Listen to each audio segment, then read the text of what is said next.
Roja Darussalam, menggemakan tauhid, menebar sunnah. Bismillah. Assalamualaikum warahmatullahi wabarakatuh.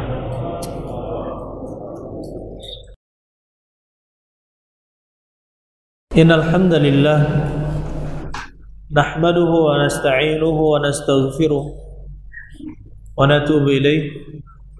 Wassalatu wassalamu al-akmalani ala nabiyil Mustafa Muhammadin wa ala alihi wa sahbihi ajma'in wa ba'd.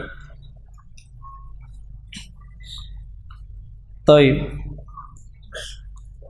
Kita lanjutkan pembahasan kita tentang alam jin.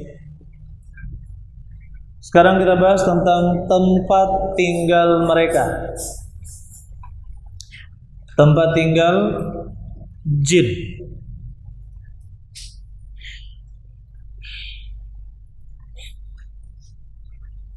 Jin itu menempati hammamat, yaitu tempat pembuangan air. Begitu pula tempat-tempat yang najis, tempat-tempat sampah. Begitu pula kuburan, tempat-tempat yang gelap.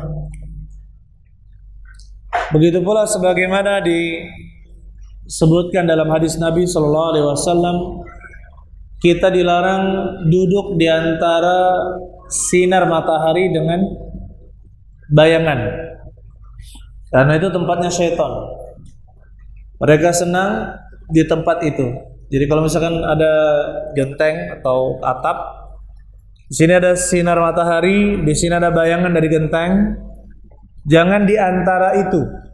Jangan di antara sinar dengan bayangan, tetapi di bawah sinar matahari atau di bawah bayangan. Itu pilih salah satunya. Jangan di antara keduanya, karena itu adalah tempatnya syaitan. Dan kita katakan ayolah ikhwan, untuk para jin muslim, maka mereka tidak bisa juga tinggal di tempat-tempat najis, harus di tempat-tempat yang terhormat. Itu tempat-tempat najis hanya untuk para jin yang tidak muslim. Adapun yang muslim, maka mereka menempati genteng-genteng, pohon-pohon, ya, atap-atap rumah seperti itu. Dan ini yang kita dapatkan dari pengalaman tim Ruqyah. Bahkan mereka menghina para jin yang ada di tempat sampah, di WC. Itu orang-orang kafir itu katanya, jin-jin kafir itu. Kalau kami muslim, padahal dia sendiri ganggu, ya, muslim ganggu saudaranya sendiri. Kalau kami katanya, kami tinggal di genteng-genteng, tinggal di pohon. Allah a'lam bishawab. Kemudian yang perlu diperhatikan ayolah ikhwan, pernah juga tim Ruqyah, seseorang yang terikat dengan perjanjian jin turunan, kita katakan jin turunan. Dan alhamdulillah ditemukan jimatnya, sebagian jimat masih tertanam. Bayangkan, di setiap pojok rumah tertanam di semen, di tiang. Itu gimana ngeluarinya kecuali menghancurkan rumahnya. Ini sampai seperti itu sebagian kebiasaan masyarakat di Sumsel. Ibu-ibu suaranya Bu ya. Ibu-ibu.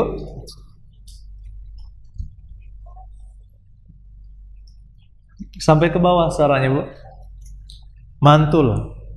Mantap betul.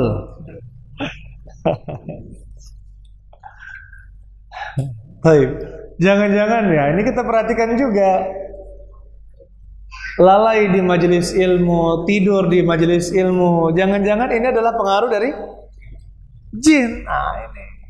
Kalau jin pengganggu namanya syaitan. Lebih mengganggu namanya marid. Jin yang marid. Jin yang kuat namanya ifrit.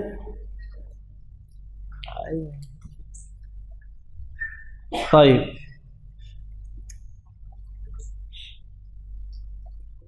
Kita lanjutkan, sudah ya.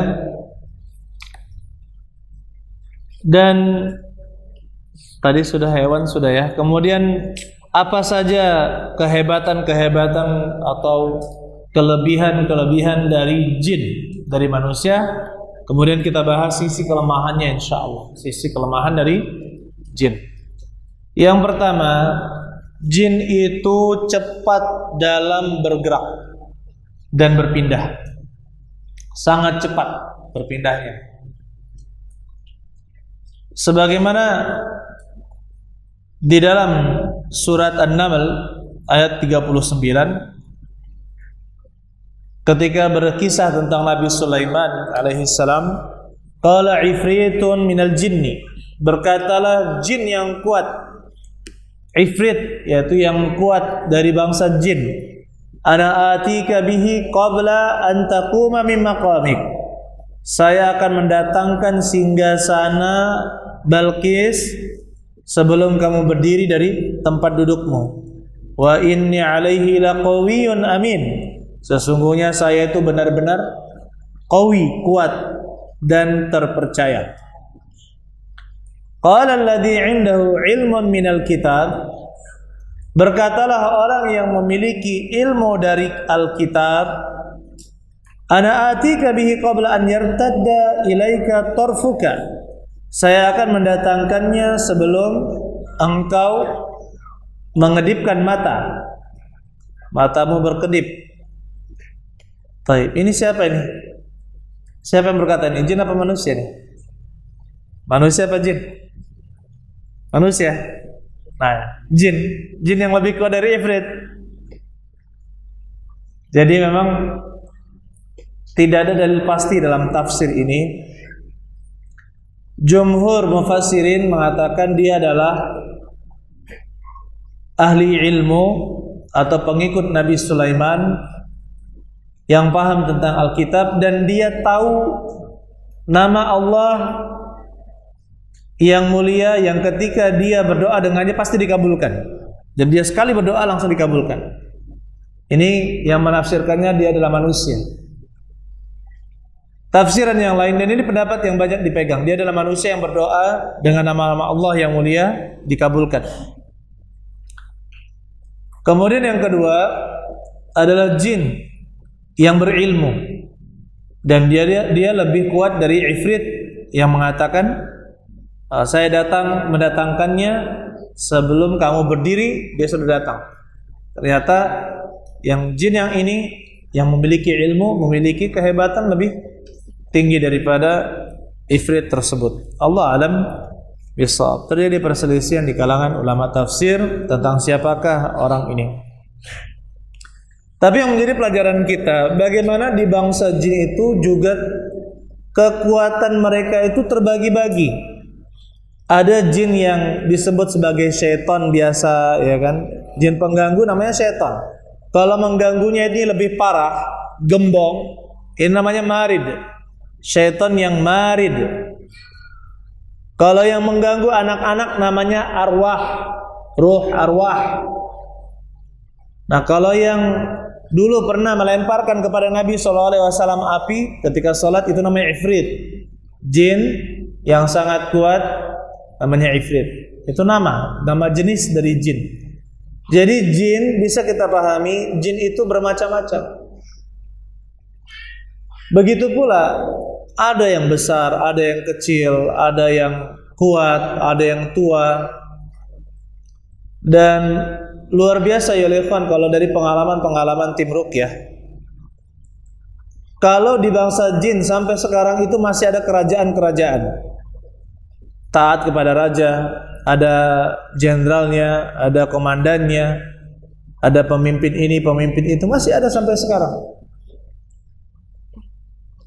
Dan pernah kita meruqyah jin wanita, kenapa kamu tunduk sama dia? Dia raja kami. Kenapa kamu tidak ini? Saya akan dibunuh katanya. Jadi kata-kata yang sangat mudah diucapkan oleh jin itu, saya bunuh kamu. Itu yang paling sering diucapkan kalau kita sedang meruqyah orang-orang yang kesurupan. Ketika dia memiliki pemimpin lebih tinggi, ancamannya adalah bunuh, bunuh dan bunuh. Subhanallah. Alhamdulillah kalau kita kan sudah lepas lah masa itu ya. Tuja. Itu sudah lepas ya? Jarang lagi kita dengar ya. Kalau dulu zaman saya pertama kali ke Sumsel tahun berapa? Jadi 2005 ya. Masih sering itu tuja, itu kata tuja masih sering ya. Jangan-jangan ada mantannya juga sini ya. Mantan yang sering bilang.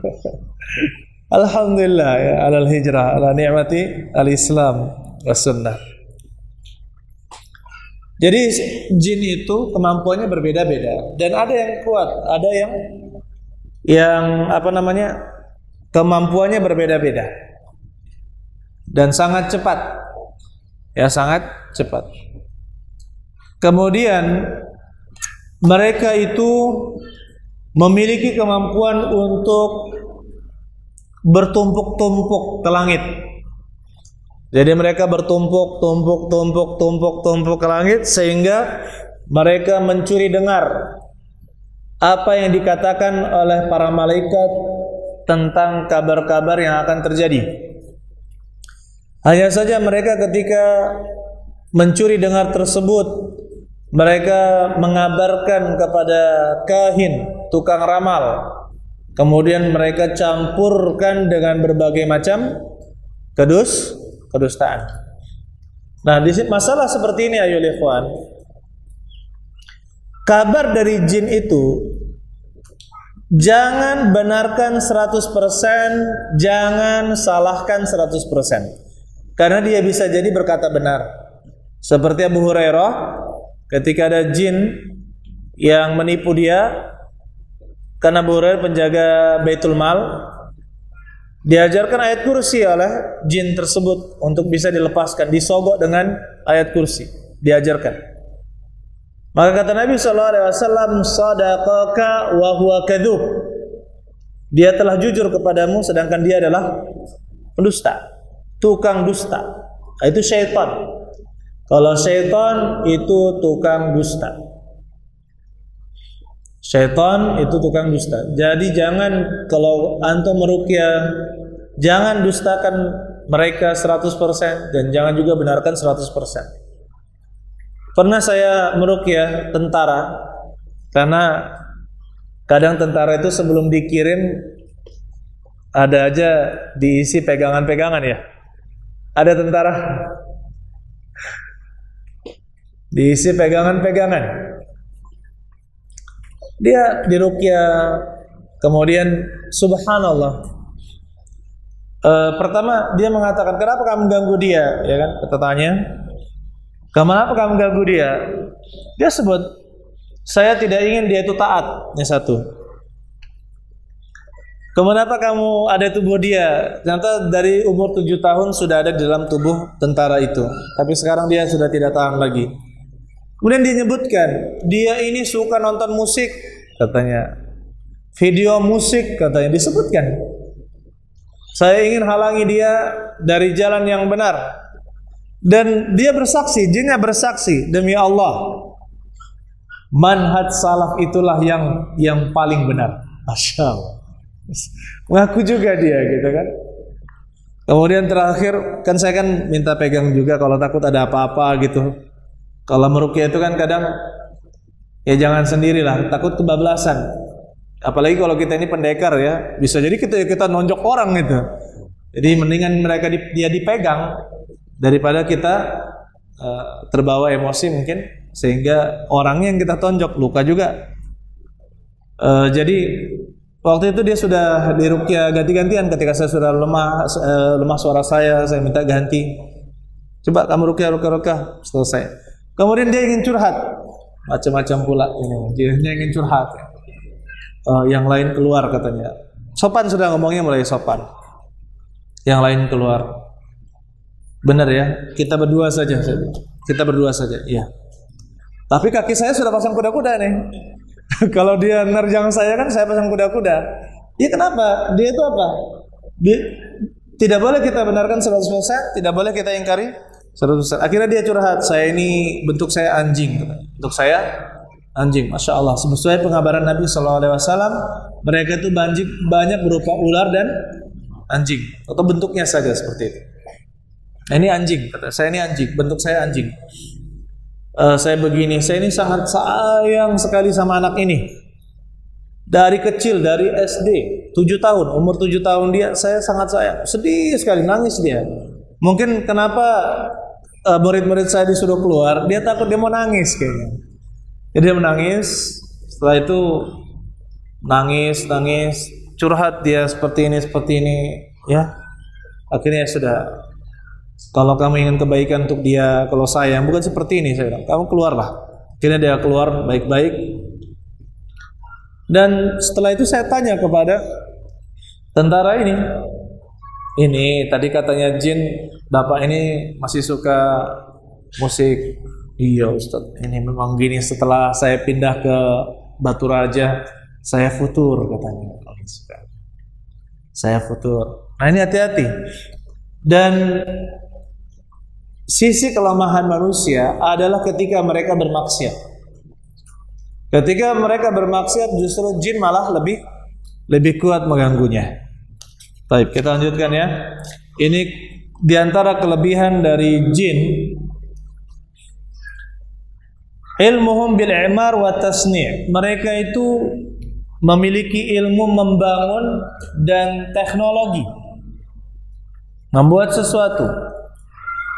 Contohnya diantara kehebatan jin yang disebutkan di zaman Nabi Sulaiman alaihi salam, sebagaimana dalam surat Saba ayat 12-13, wa minal jinni man ya'malu baina yadayhi wa minal jinni man ya'malu baina yadayhi bi idzni rabbih.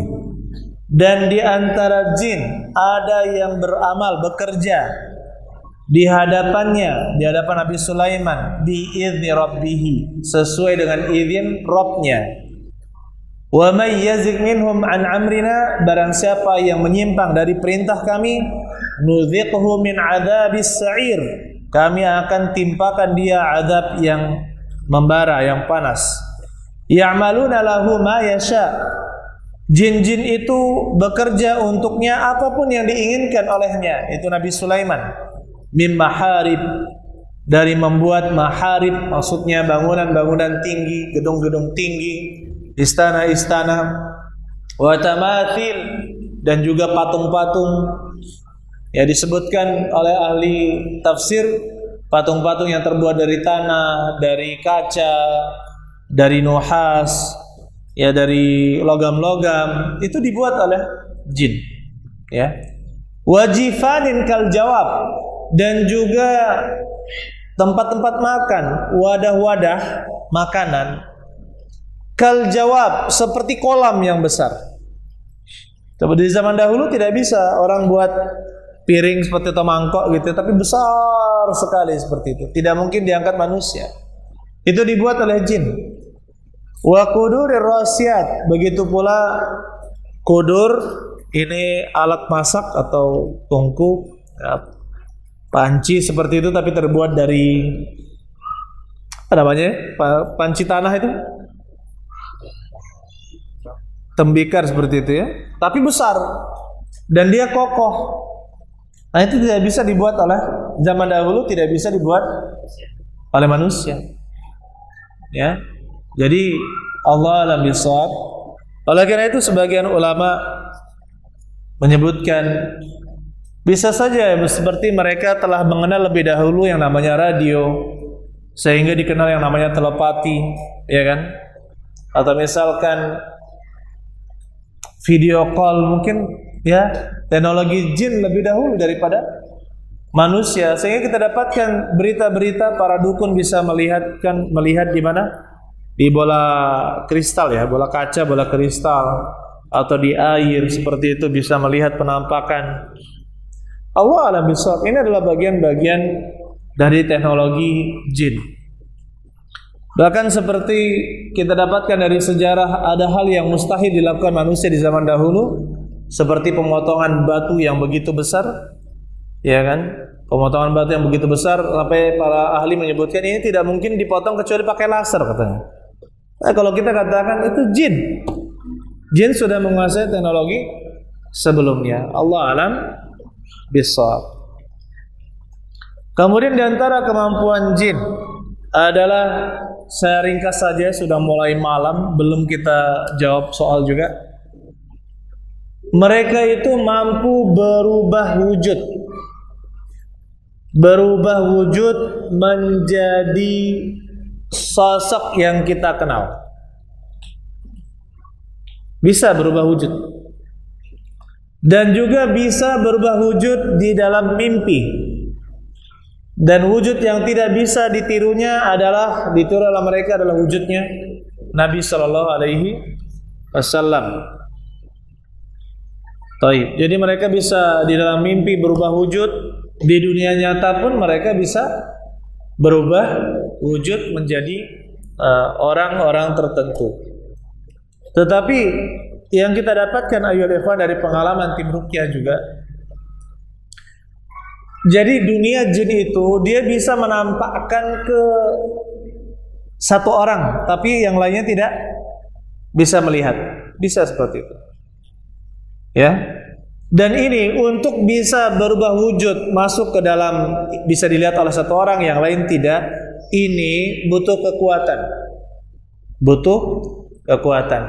Kalau dia ingin berubah menjadi sosok manusia seperti kita yang bisa dipegang, yang bisa salaman, ini juga harus memiliki kekuatan yang lebih besar lagi. Jadi tidak sembarangan jin bisa berubah menjadi manusia, tapi mereka bisa berubah menjadi anjing dan ular. Ini yang mudah untuk mereka berubah. Tapi kalau untuk menjadi manusia, maka itu ya bisa dikatakan jin-jin yang kuat atau sakti saja yang bisa melakukannya. Allah a'lam bishawab. Kemudian ayyuhal ikhwan, jadi mereka bisa berubah wujud, bisa berubah jadi ular, bisa berubah jadi anjing. Kalau berubah jadi anjing maka warnanya hitam. Ya. Kalau ada anjing benar-benar hitam warnanya, Allah alam bisawab, itu bisa dicurigai sebagai jin. Kemudian sisi kelebihan jin, mereka itu bisa masuk ke dalam tubuh manusia majrad dam, sesuai aliran darah. Kata Nabi sallallahu alaihi wasallam, "Inna syaitana yajri fi ibni Adam majrad dam." Sesungguhnya syaitan itu mengalir di dalam tubuh manusia sesuai aliran darah. Sesuai aliran darah. Jadi di mana ada aliran darah kita, di situ bisa ada jin. Di mana ada aliran darah kita, di situ bisa ada jin. Bagaimana caranya? Allah alam bisawab. Mereka bisa berubah jadi besar, bisa mencut jadi kecil dan sangat kecil, seperti dzubab yang disebutkan dalam hadis kan, seperti lalat, atau bahkan mungkin lebih kecil lagi, masuk ke dalam saluran darah. Dan rata-rata ya ikhwan, orang-orang yang dirasuki itu mereka akan merasakan berat sebelah badannya. Tempat-tempatnya beda-beda.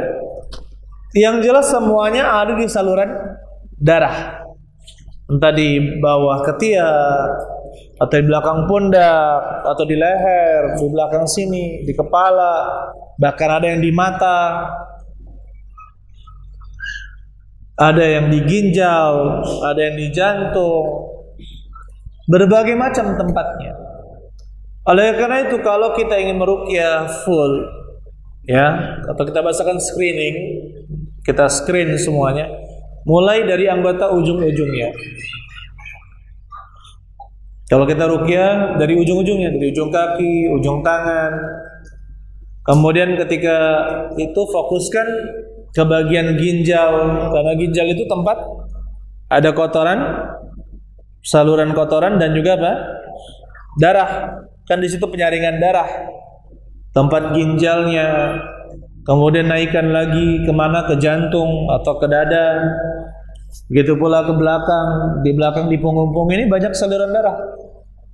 Baik. Itu semua kita raba, kita bacakan ayat-ayat Al-Quran. Dan dia bisa pindah. Dia bisa pindah-pindah. Jin itu bisa pindah-pindah. Dan ingat, gerakannya cepat. Kadang sini langsung pindah ke tangan, dari sini pindah langsung ke sebelah, bisa seperti itu. Tapi ingat, kalau kita ikhlas kepada Allah dan juga bertawakal kepadanya, kemudian kita membacakan ayat ruqyah, insya Allah mereka akan kesakitan. Ya, mereka akan kesakitan. Kemudian sisi kelemahan dari jin.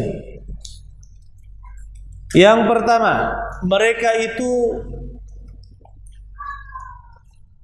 nah, kata Allah Subhanahu wa taala di dalam An-Nisa, surat An-Nisa ayat 76, "Inna kaida syaitani kana dha'ifa." Sesungguhnya tipu daya syaitan itu lemah. Ya, tipu daya syaitan itu lemah. Oleh karena itu yang pertama, mereka tidak bisa menguasai hamba-hamba Allah yang saleh, yang bertakwa, yang ikhlas, maka tidak akan bisa dikuasai oleh jin. Kata Allah Subhanahu wa taala, "Inna ibadi laisa laka alaihim sultan wa kafa bi rabbika wakila." Sesungguhnya hamba-hambaku, kata Allah, laisa laka alaihim sultan, maka kamu tidak punya kuasa atas mereka, tidak bisa menguasai mereka. Wa kafa bi rabbika wakila, cukuplah Rabbmu sebagai wakilnya. Kata iblis, qala rabbi bima aghwaytani la uzayyinanna lahum fil ardi wa la ughwiyannahum ajma'in illa ibadaka minhumul mukhlasin. Berkata iblis, Rabbi, wahai Rabbku, karena engkau telah menyesatkanku atau mengeluarkanku, maka aku akan benar-benar menghiasi mereka di muka bumi, dan saya akan sesatkan mereka seluruhnya, illa, kecuali ibadaka minhumul mukhlasin, hamba-hambamu di antara mereka yang mukhlas. Mukhlas itu yang diikhlaskan, yaitu orang yang ikhlas. Jadi penting sekali kita menjaga keikhlasan. Begitu pula orang yang bermaksiat itu sangat mudah ditemani oleh syaitan. Dan sifatnya mereka itu mudah sekali terpengaruh. Walaupun jin-jin yang taat kadang ya, mereka kan sesama bangsa jin ya, ada syaitan, ada yang sifatnya syaitan, itu sifatnya mengajak dan terus mengajak. Oleh karena itu ya, kalau misalkan banyak orang buruk, kita diajak keburukan, kira-kira gimana? Kadang bisa terikut, sama seperti mereka. Suatu saat kami pernah meruqyah jin perempuan.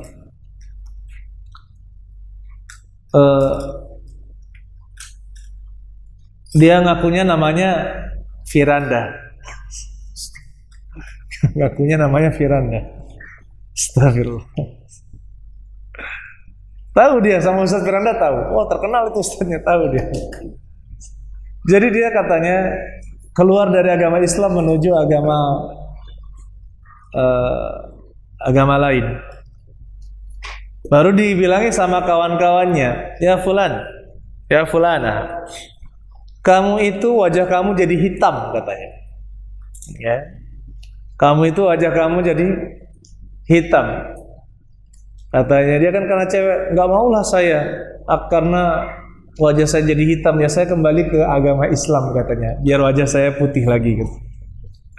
Allah alam bisa, bagaimana yang kita katakan, kabar dari jin itu tidak bisa kita benarkan, tidak bisa juga kita salahkan, gitu kan. Tapi kalau kita di dalam di dalam kehidupan kita saja, kita terkadang bisa membedakan orang yang sholat dengan orang yang tidak sholat, kan seperti itu ya. Orang yang taat dengan orang yang bermaksiat, seperti yang memiliki cahaya berbeda, cahaya-cahaya yang berbeda. Meskipun dia kulitnya sangat hitam, bisa saja dia memancarkan cahaya keimanan. Allah alam bissawab. Kemudian yang namanya syaitan itu takut kepada sebagian hamba-hamba Allah. Yang paling terkenal adalah siapa? Umar bin Al-Khattab. Ditakuti jin kalangan syaitan dari kalangan jin dan juga manusia. Inna syaitana la yakhafu minka ya Umar. Kata Nabi sallallahu alaihi wasallam, sesungguhnya syaitan benar-benar takut kepadamu wahai Umar. Subhanallah. Berarti ada hamba-hamba Allah Subhanahu wa taala yang ditakuti oleh para syaitan.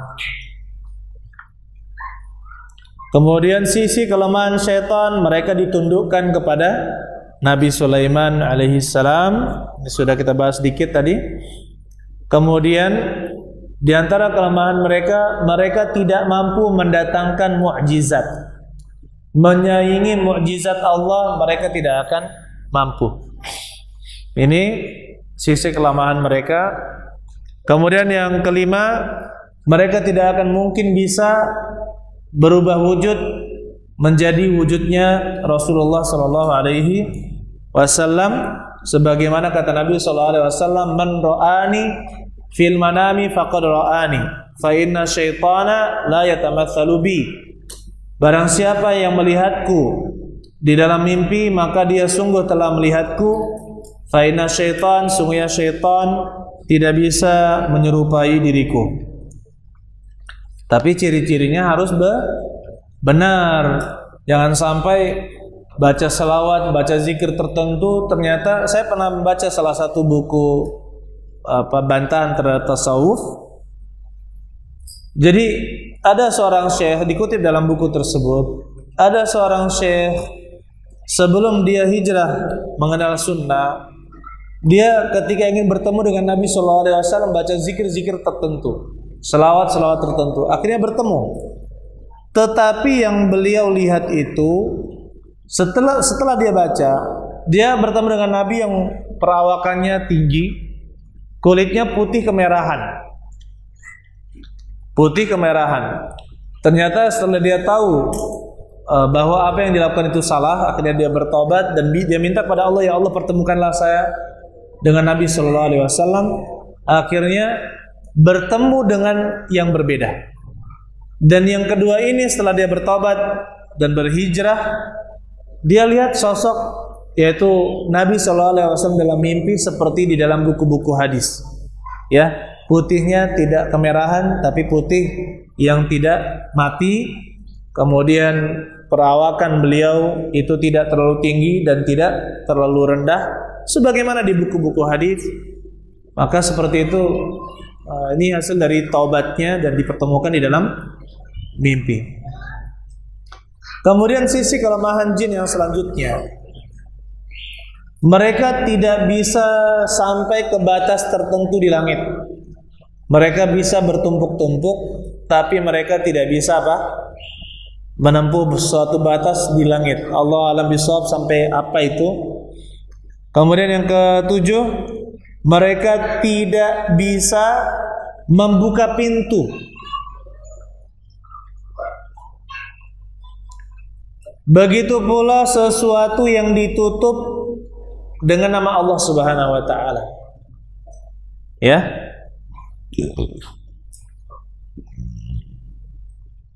Kata Nabi sallallahu alaihi wasallam, "Fa idza dhahaba sa'atun min al-laili fahulluhum." Apabila telah pergi sebagian dari malam, maksudnya telah datang waktu Isya, maka lepaskanlah mereka. Anak-anak kecil ya, jangan dikekang lagi. Wa aghliqul abwab, dan tutuplah pintu-pintu. Wadhkur ismallah, dan sebutlah nama Allah. Fa inna syaitana la yaftahu baban mughlaqa. Sesungguhnya syaitan tidak bisa membuka pintu yang tertutup.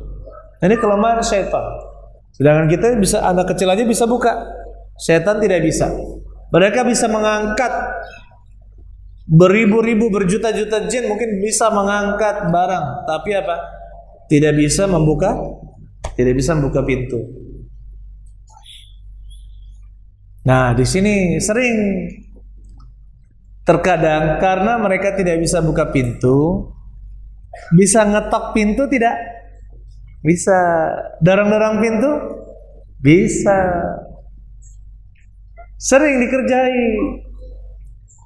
Mereka tidak bisa, mungkin dalam rumah itu ada bacaan Al-Quran yang sudah dibaca, seperti setan tidak akan masuk rumah yang dibacakan surat Al-Baqarah. Tapi kan mereka bisa ngiseng, tak gitu, atau misalkan dorong pintu. Ini berapa kali sudah kejadian, Ustadz ini di rumah saya ada ini. Ternyata dicek sama satpam, tidak ada apa-apa. Ya, kita katakan kemungkinan besar itu adalah jin, syaitan. Ya namanya seperti manusia lah. Mereka itu tidak tenang, suka gangguin orang. Ya, suka gangguin orang. Begitu pula kata Nabi SAW, ghattul ina, tutuplah wadah minuman atau makanan, seperti gelas, mangkok, pada makanan, ya, tutup. Begitu pula wa aukus siqa, dan ikatlah siqa. Siqa itu wadah air dari kulit yang ujungnya diikat. Disuruh Nabi kalau malam diikat. Wa aghliqul bab, tutuplah pintu. Wa atfius siraj, dan matikanlah lampu yang dari api. Fa inna syaitan la yahullu siqaan, sesungguhnya syaitan itu tidak bisa membuka ikatan. Wala yaftah baban, tidak bisa juga membuka pintu. Wala yakshif inaan, tidak bisa mengangkat ini, tidak bisa. Ya. Jadi kalau mau ucapkan bismillah, ucapkan bismillah terus. Kemudian ketika kita berkendara, misalkan, ketika kita berkendara, tiba-tiba mungkin sering ada melintas gitu ya, atau terngantuk sebentar, atau misalkan ada jeglokan, atau bahkan mungkin kita naik motor, naik mobil, sudah menghindar malah dijatuhkan ke lubang, ya kan? Bisa jadi ini adalah pengaruh dari jin. Nah, ketika itu maka janganlah kita melaknat jin, mencerca jin, tetapi ucapkanlah bismillah. Ada seorang sahabat meriwayatkan hadis dari Nabi sallallahu alaihi wasallam, kuntu radifan Nabi sallallahu alaihi wasallam ala himar. Saya bersama Nabi di atas keledai. Fa'athar al-himar, kemudian keledai itu pun terpeleset, jatuh. Fakultu ta'isa syaitan, ya celakalah syaitan, kurang ajar syaitan. Maka kata Nabi SAW, la taqul ta'isa syaitan, jangan kamu katakan celaka syaitan atau kurang ajar ini syaitan. Fa innaka idza qulta ta'isa syaitan ta'azama syaitan fi nafsihi, apabila engkau mengatakan hal tersebut, maka syaitan akan besar dalam dirinya, besar, sombong. Dia akan sombong. Waqal sara'tuhu biquwwatihi, saya sudah mengalahkannya dengan kekuatanku. Itu kesombongan syaitan. Kalau kita sedang berkendara, ya sedang naik kendaraan, tiba-tiba terganggu seperti itu, maka syaitan membesar, sombong dia. Fa idza qulta bismillah, apabila engkau katakan bismillah, tasagharat, maka setan itu menjadi kecil, ila nafsihi ilaihi nafsuhu, dia menjadi kecil, hatta yakuna asghar min dzubab, sampai dia itu menjadi lebih kecil daripada lalat. Jadi setan bisa besar, bisa juga kecil, ya. Allah alam bisawab. Ini sisi kelemahan dari syaitan. Dan ketika kita mengetahui ini, ya ikhwan, kita kan tidak melihat, maka tidak ada jalan yang terbaik untuk melindungi diri kita kecuali bergantung hanya kepada Allah Subhanahu wa taala dengan apa? Mengambil sebab. Apa itu sebabnya? Kita selalu baca zikir dan membaca Al-Quran. Ambil sebab. Ketika kalau saya ditanya, Ustaz, bagaimana melindungi diri saya dari syaitan? Maka jawabannya saya katakan, pertama, jangan tinggalkan zikir setelah sholat 5 waktu, terutama ayat kursi dan 3 qul dibaca sekali. Setelah sholat fardu jangan lupa baca zikir, terutama ayat kursi dan 3 qul dibaca sekali. Kemudian yang kedua, baca zikir pagi sore. Baca zikir pagi sore. Ya, macam-macam zikir pagi sore itu baca. Kemudian jangan lupakan baca ayat kursi. 3 qul dibaca 3 kali. Ini zikir pagi sore. Selain zikir-zikir pagi sore yang lain. Kemudian yang ketiga, sebelum tidur baca doa-doa tidur. Sebelum tidur baca doa-doa tidur. Sudah nih ya, berarti 3 sudah diajarkan ya. Setelah sholat, zikir pagi sore, sebelum tidur. Kemudian setelah keluar rumah. Ketika keluar rumah jangan lupa membaca Bismillahirrahmanirrahim, la haula wala quwata illa billah. Kita serahkan semuanya kepada Allah Subhanahu wa ta'ala. Bismillahirrahmanirrahim, la haula wala quwata illa billah.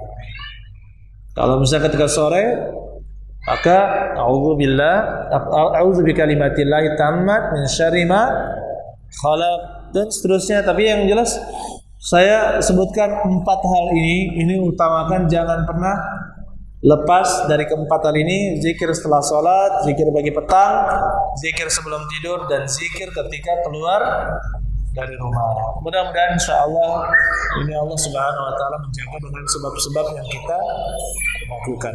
Barakallahu fikum jami'an. Silakan kalau ada pertanyaan. Silakan.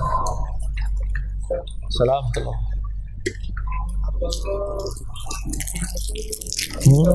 Manusia secara langsung. Insyaallah.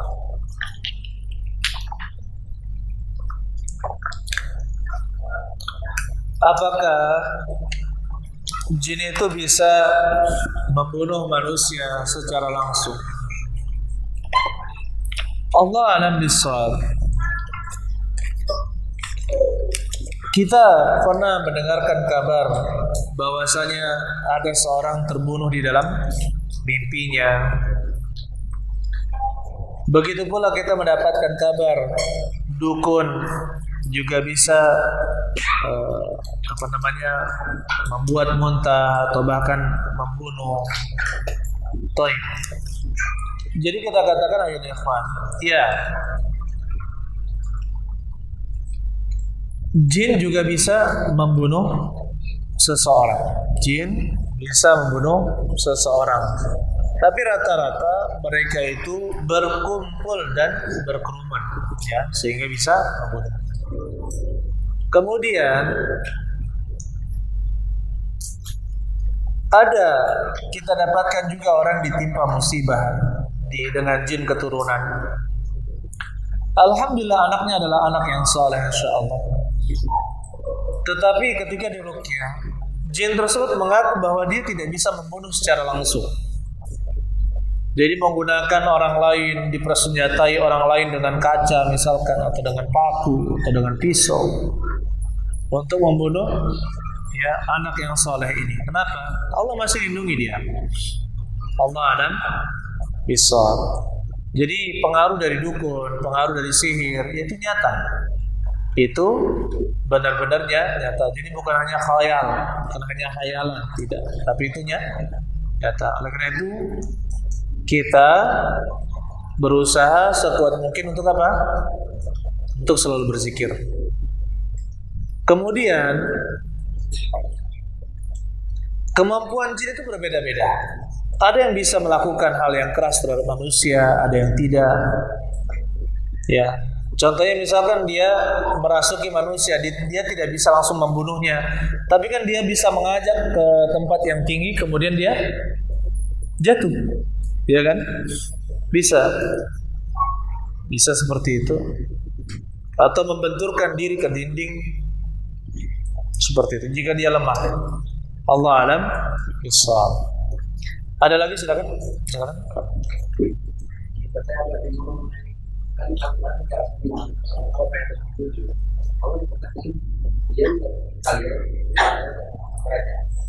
Tapi di banyak hadis sahabat ada yang sebenarnya ada yang turun dan lima.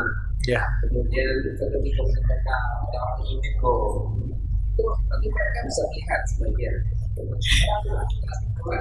Kalau tidak semua mereka. Jadi sini itu asalnya manusia tidak bisa melihat, tapi ketika jin masuk ke alam yang bisa dilihat oleh sebagian orang, tidak bisa orang lain, maka dia bisa dilihat.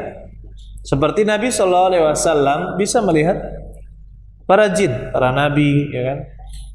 Adapun para sahabat itu ketika mereka berubah wujud menjadi sosok. Jadi sosok yang bisa dipegang. Nah, seperti di Abu Hurairah, kalau di Abu Hurairah dia berubah wujud jadi manusia. Berubah wujud menjadi manusia. Nah, ketika sahabat yang lain sebagaimana di tafsir Ibnu Katsir itu disebutkan ya. Mereka berubah wujud tapi tidak sempurna jadi manusia. Jadi mereka bisa berjalan tapi tangannya masih berupa anjing. Seperti itu. Jadi memang perubahan mereka itu juga terbatas. Indigo? Untuk yang indigo, dalam kenyataannya kita dapatkan sebagian ada anak kecil, bahkan santriwati juga indigo. Yang mereka lihat itu bukan seluruh jin. Buktinya jin yang ada di makanan, mereka tidak bisa melihat. Jin yang ada di genteng-genteng, di pohon, mereka tidak bisa melihat. Hanya sebagian jin saja. Taib. Dan itu bagaimana Allah alam bisawab. Masalah sebabnya yang pertama yang kita dapatkan, kalau dia terpengaruh dengan jin. Kalau dia pernah terpengaruh dengan jin, entah dia dimasukkan tenaga dalam atau sejenisnya, atau misalkan dari kecil diganggu, dimasuki oleh syaitan, dan juga Allah alam bisawab. Bisa jadi itu juga sebab-sebab alamiah, sebagaimana sebagian hewan bisa melihat jin, maka sebagian manusia juga bisa melihat jin. Memang bentuk alaminya sudah bisa melihat jin. Allah alam bisawab. Tapi kalau kita katakan para dukun dan yang lainnya, itu jelas mereka bertransaksi dengan jin. Pernah kami meruqyah orang, dia nggak mau keluar, bilangnya kerbau, bikin kerbau. Aku galak keluar, tapi bikin kerbau dan nasi, katanya. Mikir saya, kerbau berarti sembelih, kan bahasa dukun, kita menafsirkannya ke bahasa dia, bahasa dukun kan, berarti dia minta disembelihkan kerbau, terus bikinkan nasi tumpang ya, nasi tumpang. Langsung saya sadar, syirik kamu itu, kata saya, tepuk dia, kamu syirik ini. Minta kamu setan kalau kayak gitu. Minta dilakukan seperti itu syirik. Baik. Tapi berdasarkan pengalaman tim ruqyah juga ya ikhwan. Orang yang memiliki ilmu-ilmu kanuragan, ketika di ruqyah baru saja Al-Fatihah atau belum selesai Al-Fatihah, kanuragannya nggak fungsi sama sekali. Walau sebanyak apapun jinnya, dipegang saya tangan seperti ini, lemah dia, ya lemah. Saya pernah ngeruqyah, kami pernah ngeruqyah orang yang seperti itu, punya kanuragan. Sudah, nggak usah ngelawan, saya bilang. Kita tepuk sekali kesakitan, tepuk sekali 2 kali kesakitan. Oleh karena itu ya ikhwan, ya, yakin kita minta tolong kepada Allah Subhanahu wa taala dan selalu memperbaiki amalan-amalan dan juga jauhi perbuatan maksiat. Waduh, apa ini? Assalamualaikum Ustaz. Waalaikumsalam. Ana bertanya, teman saya dulu mempunyai barang-barang, contohnya bulu perindu dan mani gajah. Waduh, apa ini? Dan alhamdulillah sekarang sudah tobat. Apakah perlu diruqyah untuk membersihkan jin yang dulu pernah ada di barang-barang tersebut? Pertama, barang-barang tersebut bakar aja. Baca dulu ayat ruqyah, kemudian bakar. Kalau tidak berani, nah ini tim Roja ada tuh, ada ya Mas ya? Di Roja ya, yang memusnahkan jin dan jimat, memusnahkan jin, memusnahkan jimat, datang aja ke Masjid Roja. Kalau ini insya Allah siap, insya Allah teman-teman di sana. Ya. Adapun tubuhnya, maka kita sarankan dia meruqyah dirinya sendiri. Seperti dia bacakan Al-Fatihah, dia niatkan untuk membaca dirinya sendiri. Bagaimana orang-orang yang kesurupan, ketika kita suruh ruqyah diri kamu sendiri, baca Al-Fatihah, terpengaruh, jinnya juga kepanasan. Ruqyah diri sendiri. Ini lebih utama daripada minta ruqyah. Assalamualaikum Ustaz. Waalaikumsalam. Saya jawab ringkas singkat saja ya. Saya sudah lama menikah tetapi belum diberikan amanah seorang anak. Lalu ada seorang berkata, bisa jadi penyebabnya rahim ditutup oleh setan atau jin. Taib. Apakah bisa? Allah alam bisawab, bisa memberikan pengaruh tersebut. Kenapa? Karena jin juga masuk ke dalam tubuh seorang wanita. Seperti misalkan wanita rahimnya selalu ditutup, bahkan tidak bisa, mohon maaf ya, tidak bisa dimasuki. Itu juga ada jenis-jenis yang seperti itu. Maka kita katakan ruqyah saja, tidak sulit. Baca Al-Fatihah, baca 3 qul. Jadi ketika meruqyah, saya cukup membaca ayat kursi, membaca Al-Fatihah diulang-ulang, ayat kursi diulang-ulang, 3 qul diulang-ulang. Ulangi saja itu. Ya, insyaallah itu sudah cukup untuk meruqyah. Di tubuh manusia itu kan ada jin yang bernama qarin. Apabila manusia meninggal, apakah jin tersebut meninggal juga atau kemana? Allah alam bisawab. Yang jelas ketika lahir seorang anak manusia maka langsung dipasangkan dengan jin qarin. Apakah dia meninggal juga? Kita katakan Allahu alam bisawab. Apakah orang yang ketika tidur menyigau itu termasuk gangguan dari jin? Misalnya tiba-tiba mengaji atau bercerita meskipun sebelum tidur sudah membaca zikir. Ya tidak harus. Menyigau itu bisa jadi adalah menyigau, yaitu ilmiah, dia tidak harus ada gangguan jin. Bisa ada gangguan jin juga bisa. Dan sebagian besar igauan itu hanya apa yang dibayangkan dalam mimpi. Saya pernah punya keluarga, waktu itu beliau ditipu beli motor second, tapi dalamnya sudah bukan spare part asli ya, dalam mesinnya bukan mesin asli lagi, sudah diganti dengan yang lain-lain. Dia kecapean, tiba-tiba tertidur, kemudian nyigau. Sudah, katanya, di hadapan saya dan istri beliau, masih mahram saya. Beliau bilang, sudah, gak usah, itu kamu ditipu, atau mirip seperti itu perkataannya, itu gak benar, atau apa. Kemudian tiba-tiba dia bangun, capek, sadar, Mas, kata ini, tadi ngomong seperti ini, nyigau, tapi kok nyigaunya kok tentang motor, gitu kan. Allah alam bisawab, saat itu saya curiga itu adalah jin, yang jin baik ya, ingin ngabarin. Jin baik ingin ngabarin. Kadang ada juga jin yang seperti itu, jin baik ya, ingin ngabarkan kepada yang lain.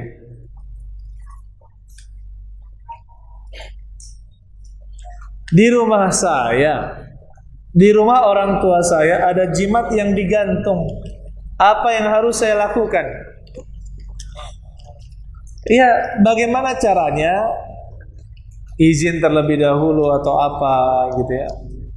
Atau misalkan datangkan orang yang lebih tua dari orang tua kita, pura-pura ngelihat, oh ini apa gitu kan?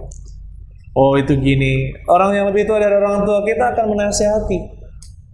Kan banyak kan bapak-bapak kita yang sudah pensiun ya, oh ya,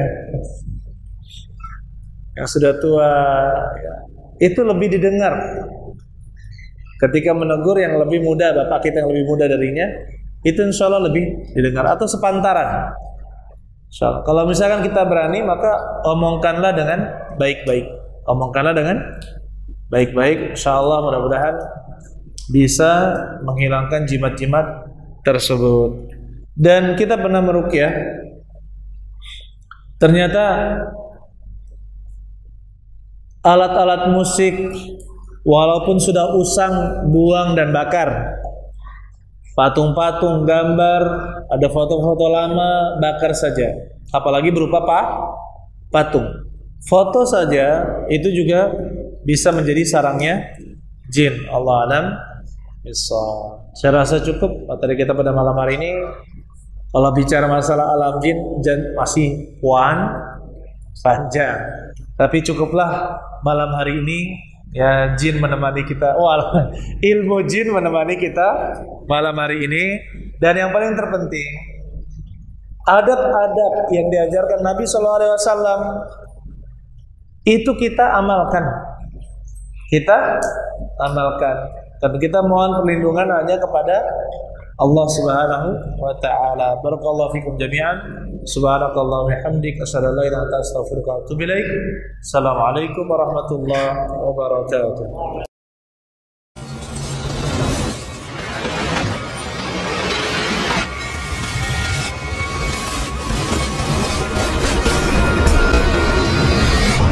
Roja Darussalam, menggemakan tauhid, menebar sunnah.